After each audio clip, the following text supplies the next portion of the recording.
Forget the cliche love stories. In honor of Valentine's Day, this week we're getting into stories about love that you won't necessarily find in the romance section. From epic friendships to tragic obsessions to stories about love that span time and space. We're talking friendships, we're talking familial love, and of course we're talking romantic love. Let's get into it. So first up is a book that I absolutely adored, and I know that it is quite controversial. It's a bit Marmite. You'll either love it or hate it, or maybe somewhere you'll be in between, but there are definitely some strong feelings about this one.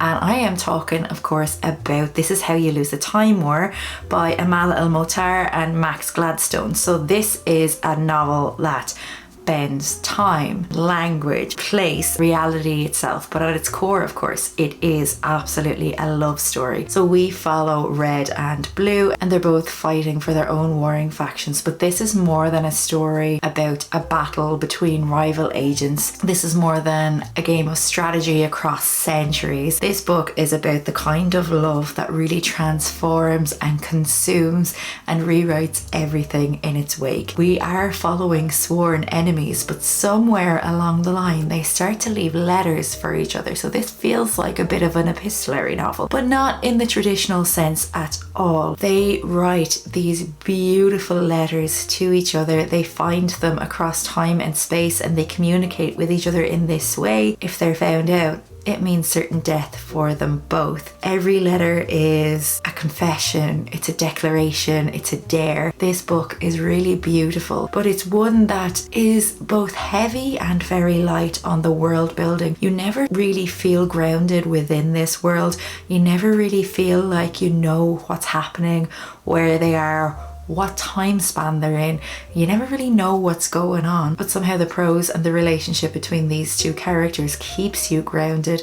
It won't be for everybody in this sense, because it does feel a little bit confusing, but in a really nice way. This isn't just a love story, it's love as a force of nature, as something that transcends time and fate and war itself, of course. How to Lose the Time War is lyrical, it's breathtaking, and it's a reminder that even in the most impossible of circumstances, love finds a way. Next up then, I'm talking a novel about grief, the unknown, the quiet horror of change, but above all, of course, this is a love story. So I'm talking about Our Wives Under the Sea by Julia Armfield. Julia Armfield is an author that writes so beautifully about watery worlds, about environments that are shaped so much by water, by ecology, by climate change, and this one, of course, is no different. So at its heart, this story is a love story between Mary and Leah. This is a love that persists even as one of them begins to slip away into something unfamiliar, unusual, and doesn't quite follow the tropes of a regular romantic story. The novel moves between Mary's present as she struggles to care for a woman who has come back from a deep sea mission, deeply changed, really unusual. Nobody really knows what happened. They went away for a little while and they ended up stuck underwater for a lot longer than intended. They were presumed dead, and all of a sudden then they come back, but they're completely different. Their love is really tender, it's domestic, it's achingly real, and it's built from things like shared routines, old jokes, and the kind of intimacy that absence makes feel really like suffocation. Armfield captures love in all its forms, I would say, in this one. The easy warmth of the past, the desperate devotion of the present, and even the slow, painful realization that sometimes love is just about learning to let go. This novel is really a novel about the horror of the unknown as much as it is about the beauty of holding on, even when love begins to take an unrecognizable shape. So this is technically a literary horror, but I will say in no point does it feel scary. It's just quite unusual, and there is a bit of body horror in here, but it's not terrifying, it's not scary, it's just really unsettling and unusual. But the prose is really beautiful, the relationship is really beautiful. We kind of go between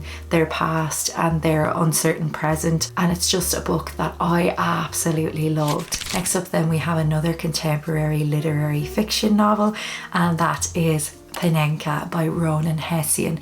I put this book off for quite a while because I thought that somehow it was to do with football. There are elements of football in here, but it's absolutely not a novel about sport. It's a novel that's really wrapped in a quiet sort of melancholy. It's a story of a man that's really haunted by past failures and the slow erosion of time. But beneath its themes of regret and second chances, this is, of course, a story that is about love. It's about how it endures, how it changes, and how it finds us even though we might feel really unworthy of it. So we follow Panenka, who is a footballer who is known essentially for one singular mistake that he made during his football career that essentially ruined his career and made him a bit of a pariah in that community. He now lives a life of quiet routine. It feels like quite a small life. He's a little unsettled, feels like he's lacking in a lot of confidence, but it's very much a novel about his love for his daughter and his granddaughter and how he's reconnecting with them. His love for his family is really unspoken, but it's profound, and it's built from this sort of everyday devotion that's based on these small everyday gestures rather than these grand declarations of love. And then he meets a woman named Esther, and their relationship really blossoms. She comes in with her own burdens, and their tentative connection offers him some hope and some comfort. And even though he feels really lost, it feels like a chance for him to be seen and for him to be loved, and it just feels real and gentle and kind and forgiving, and it's really just a lovely read. Hessian's prose is gentle, but it's also deeply affecting, and it captures love in all of its fragile forms. It's about the love between parents and children, the love between old friends, and then maybe the new spark of romantic love as well. This novel really understands love as not this grand sweeping force, but found more so in small moments over things like shared meals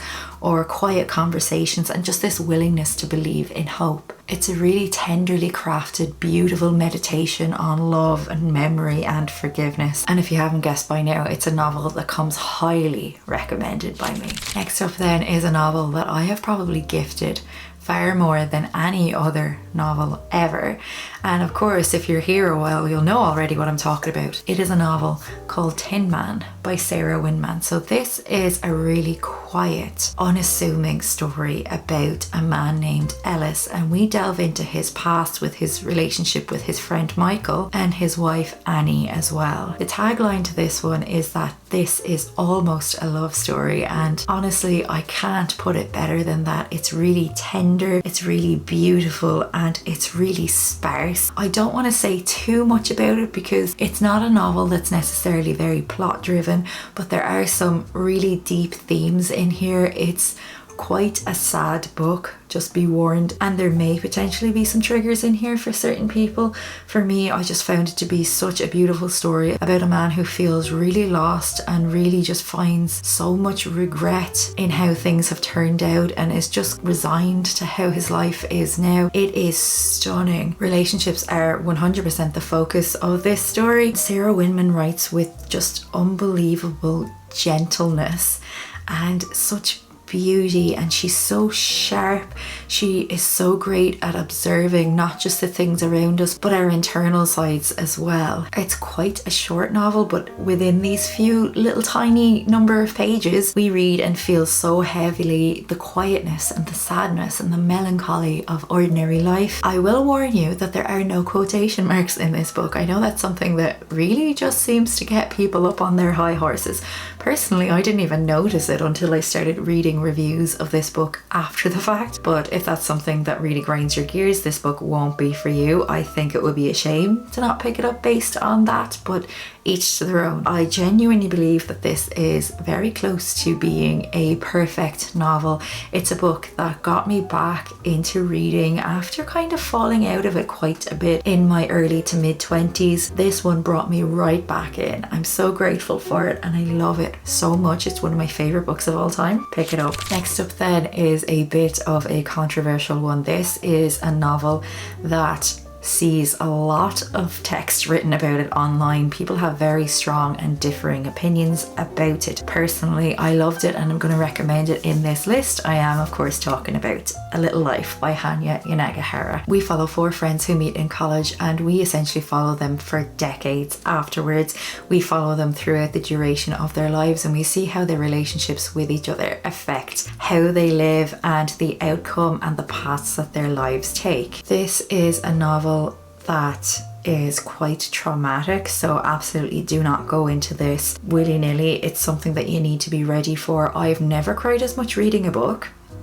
Just let that be known. So when people say that it's very sad, it's very sad. It's a very difficult, haunting, harrowing read. It contains themes of abuse and self-harm, and I don't want to say too much more, but definitely look it up if it's something that you think you might be into. This book has so many different points of view. It feels like an incredibly postmodern novel, and yet somehow we don't get lost within these points of view. We follow the 4 men, but also other people. We're in a perspective, but then we go into another perspective.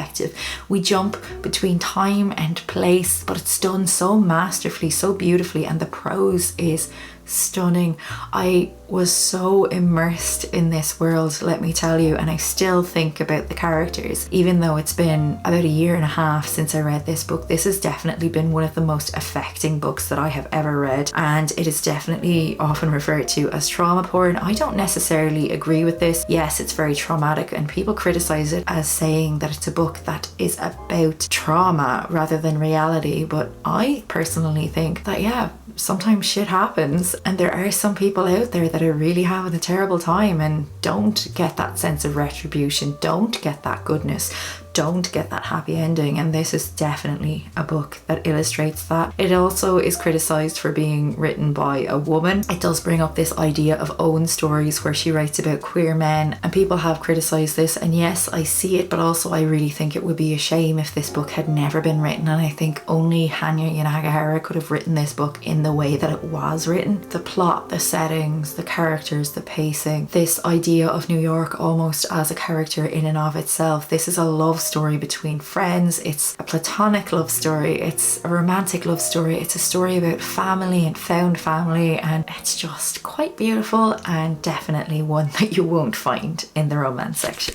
And next then is a contemporary literary novel, and this is one that you've probably already heard of as well, and of course I'm talking about On Earth We're Briefly Gorgeous, written by Ocean Vuong. So this is essentially a book where a man writes a letter. He is an immigrant into the USA from Vietnam with his mom.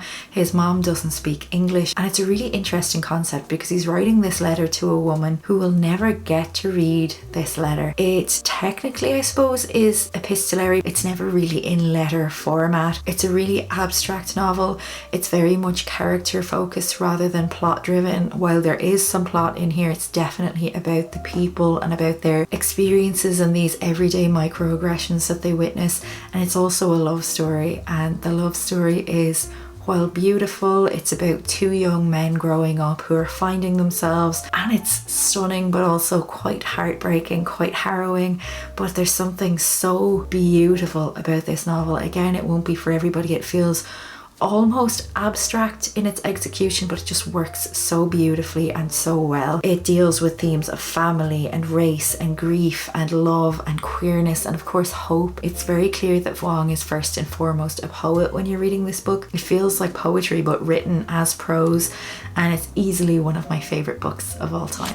Next up then, a bit of a change and definitely another chunky book. I'm going to talk about The Priory of the Orange Tree by Samantha Shannon. So this one is often praised for its really intricate world building, its political intrigue and its epic fantasy scope. But at its heart, again, this is a novel about love, platonic, romantic, and the deep devotion that binds people to their beliefs, their duty and to each other. This is obviously quite a long book, so we follow quite a few different characters. The world building is incredible, and we're set in a world that is essentially ruled by women. So the queen always has one daughter, and she is the person that will rule next in the following generation. There are so many different facets going on here. There's so much to follow, but never does it feel overwhelming. Never does it feel boring. Never does the pacing feel off. I don't want to talk too much about it, but there's so much going on in here. It covers quite a few different places and it covers quite a bit of time as well. It's actually quite a beautifully written novel, even though of course this is an epic fantasy. I was reluctant to pick this one up for such a long time. I didn't think it would be something that would be up my street, but it definitely is such a well executed, well written book, and there's so much in here about found family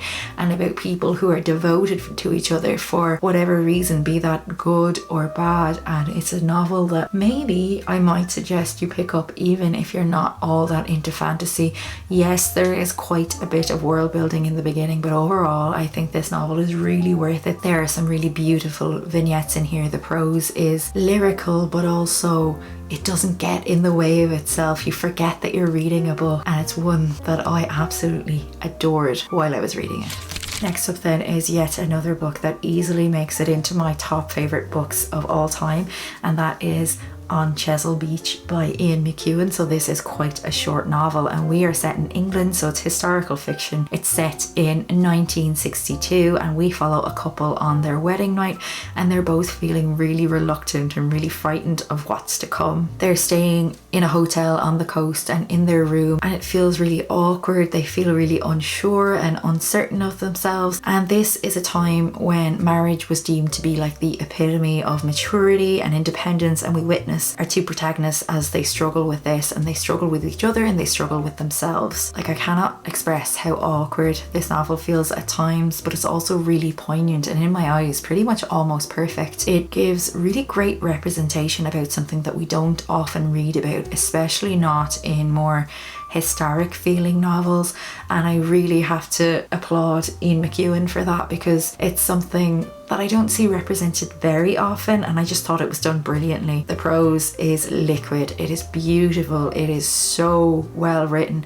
I feel like Ian McEwan was so careful about how he wrote this book, the words that he used, the syntax, the language, it's stunning. The last page, I must have read that last page multiple times, and I can't tell you how much it broke my heart, but in the best way possible. Yes, this is a novel about love, but maybe not necessarily in the forms that we have come to expect in the books that we read. Next up then is a novel that was really unexpected for me, in that I picked it up as part of a book club, not expecting much, but pals, let me tell you, it's one that has sat inside me for such a long time since I read it, and I'm of course talking about The Mercies by Karan Millwood Hargreaves. So this is a novel that's steeped in historical tragedy and persecution and essentially the chilling brutality of 17th century Norway. So it's a time when women were really being persecuted as witches. Everybody was under suspicion, everybody was under trial, but beneath its bleak and storm-lashed setting, this is a novel that once again is essentially about the beauty and practicality of love in a time when people are struggling to survive, how love can survive in the harshest conditions, how it defies expectation, and how it offers solace in a world that is absolutely determined to snuff it out. So at its core, it's a novel about the quiet, transformative love between two women, Maren and Ursa, and it's a connection that begins with real uncertainty. It's set in a time when sapphic romance was really frowned upon, to put it lightly, and it slowly unfolds into something really tender and really life-altering. So this is essentially a book about women. They live on the coast and their men earn their living and find food by going fishing, but unfortunately at the start of this novel there's a really bad storm and these men don't return, and so we're set in a community of women who are grieving and who are finding their way and doing things for themselves, until this particular man shows up and decides that he's going to put these women under trial. He's going to really put his foot down in what he believes is right and correct, but all he shows is hatred. If you want to read a book that contains a character that you're absolutely going to despise, this is one for you. But this is a novel that also explores love in other forms as well. So Maren's love for her mother and her brother that's fractured by grief, Ursa's desperate longing for warmth and for kindness in a marriage that offers neither, and the way that these women who are essentially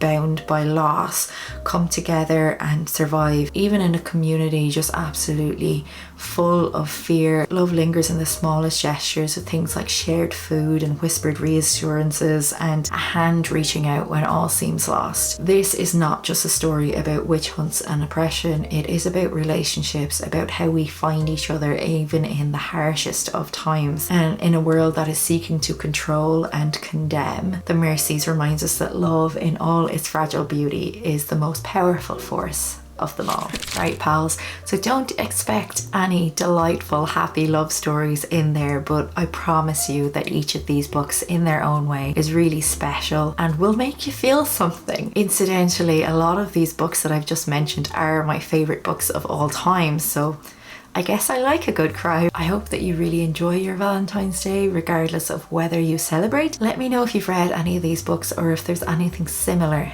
that you might recommend, or that you have loved, or that you would add to this list. If you want to leave me a comment, but you're not really sure what to leave me something that you would gift as a Valentine's Day present. And with that, pals, don't forget to subscribe if you want to see more from me. Take care. Thanks for watching. Talk to you soon. Bye bye.